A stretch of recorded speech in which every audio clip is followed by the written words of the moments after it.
சேலம் அஸ்தம்பட்டி ஜான்சன்பேட்டை கிழக்கு தெருவைச் சேர்ந்தவர் முனுசாமி. இவர் கடந்த சில ஆண்டுகளுக்கு முன்பு சேலம் மாநகர காவல் ஆணையரிடம் ஒரு புகார் ஒன்றை அளித்தார்.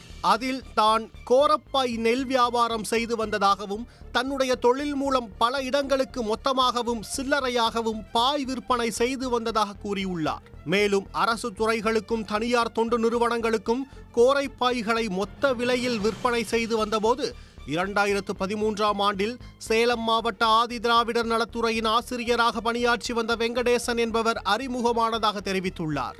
அப்போது அதிமுக அமைச்சரவையில் ஆதி திராவிடர் நலத்துறை அமைச்சராக இருந்த என் சுப்பிரமணியனிடம் தன்னை அழைத்து சென்று வெங்கடேசன் அறிமுகம் செய்து வைத்ததாக கூறியிருந்தார்.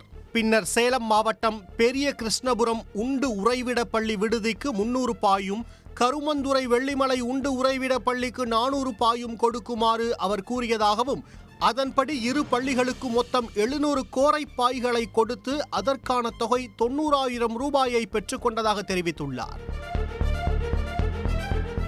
மேலும் தமிழ்நாட்டில் உள்ள ஆதி திராவிடர் விடுதிகளுக்கு ஒப்பந்தம் வாங்கி கொடுப்பதாக அமைச்சராக இருந்த என் சுப்பிரமணியன் கூறியதால் தான் அடிக்கடி அவரை சந்திக்கும் சூழல் வந்ததாகவும், அப்போது சேலம் ஆதி திராவிடர் நலத்துறை சமையல் பணிக்காக 80 பேரை எடுப்பதாகவும், அதில் 20 பேருக்கு சேலம் மாவட்டத்தில் பணி ஆணை வழங்க உள்ளதாகவும், இதற்கு எந்த ஒரு நேர்முக தேர்வும் கிடையாது என்றும் என் சுப்பிரமணியன் தெரிவித்ததாக கூறியுள்ளார்.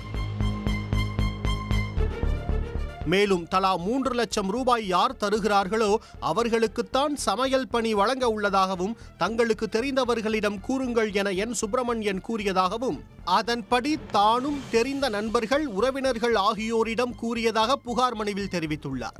அதிமுக அரசில் அமைச்சராக இருந்த என் சுப்பிரமணியன் வார்த்தையை நம்பி தானும் தனது உறவினர்களும் 2015ஆம் ஆண்டு அக்டோபர் 28ஆம் தேதி முதற்கட்டமாக 15 லட்சம் ரூபாயை இலுப்பூரில் உள்ள அவரது வீட்டில் வைத்து கொடுத்ததாக முனுசாமி கூறியுள்ளார். அதன் பிறகு மீதி தொகையை செலுத்தினால்தான் பணியாணை வழங்க முடியும் என அப்போதைய அமைச்சர் என் சுப்பிரமணியன் கூறி பணத்தை உடனடியாக செலுத்துமாறு தங்களை தொந்தரவு செய்ததாக கூறியுள்ளார். பல இடங்களில் கடன் பெற்று 2015ஆம் ஆண்டு நவம்பர் 5ஆம் தேதி சேலத்தில் வைத்து 20 லட்சத்தை 2வது தவணையாக கொடுத்ததாகவும், அதன் பின்னர் 3 மற்றும் 4ஆம் தவணையாக தலா 15 லட்சம் என 30 லட்சம் ரூபாய் கொடுத்ததாக முனுசாமி தெரிவித்துள்ளார்.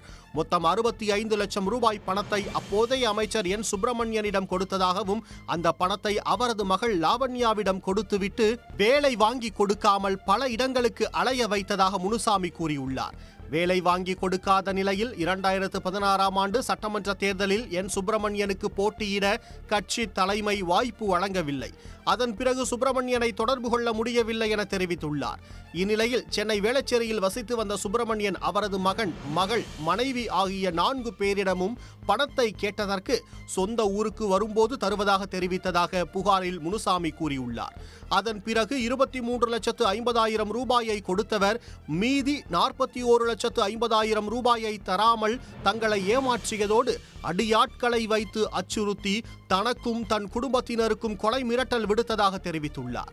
அதிமுக முன்னாள் அமைச்சர் என் சுப்பிரமணியன் அவரது மகள் லாவண்யா, மகன் மற்றும் அடியாட்கள் மீது நடவடிக்கை எடுத்து தாங்கள் கொடுத்த பணத்தை மீட்டு தர வேண்டும் என்று சேலம் மாநகர காவல் ஆணையரிடமும் முனுசாமி புகார் கொடுத்திருந்தார். இந்த மனு மீது விசாரித்து நடவடிக்கை எடுக்க சேலம் மத்திய குற்றப்பிரிவு போலீசாருக்கு உத்தரவிடப்பட்டது. இதையடுத்து சேலம் மத்திய குற்றப்பிரிவு போலீசார் முன்னாள் அமைச்சர் என் சுப்பிரமணியன் அவரது மகள் லாவண்யா மீது வழக்கு பதிவு செய்து விசாரணை மேற்கொண்டனர். இதனிடையே அந்த வழக்கை லஞ்ச ஒழிப்புத்துறை விசாரிக்க மாநகர போலீஸ் கமிஷனர் பரிந்துரை செய்தார். இதை பரிசீலித்த சென்னை லஞ்ச ஒழிப்புத்துறை இயக்குனர் இந்த வழக்கை சேலம் லஞ்ச ஒழிப்பு போலீசார் விசாரிக்க உத்தரவிட்டார். இதையடுத்து சேலம் லஞ்ச ஒழிப்பு பிரிவு டிஎஸ்பி கிருஷ்ணராஜன் சமையல் வேலை வாங்கி தருவதாக கூறி பணத்தை வாங்கி மோசடி செய்த புதுக்கோட்டை மாவட்டம் விராலிமலையைச் சேர்ந்த அதிமுக முன்னாள் அமைச்சர் என் சுப்பிரமணியன் மற்றும் அவரது மகள் லாவண்யா ஆகியோர் மீது மோசடி உள்ளிட்ட 4 பிரிவுகளில் வழக்கு பதிவு செய்து விசாரித்து வருகின்றனர். அதிமுக முன்னாள் அமைச்சர்கள் எஸ்பி வேலுமணி, வைத்திலிங்கம் ஆகியோருக்கு எதிராக கடந்த வாரம் வழக்கு பதிவான நிலையில் தற்போது என் சுப்பிரமணியனுக்கு எதிராகவும் லஞ்ச ஒழிப்புத்துறை வழக்கு பதிவு செய்துள்ளது குறிப்பிடத்தக்கது. உடனுக்குடன் செய்திகளை தெரிந்து கொள்ள சன் நியூஸ் பெல் ஐகானை கிளிக் பண்ணுங்க.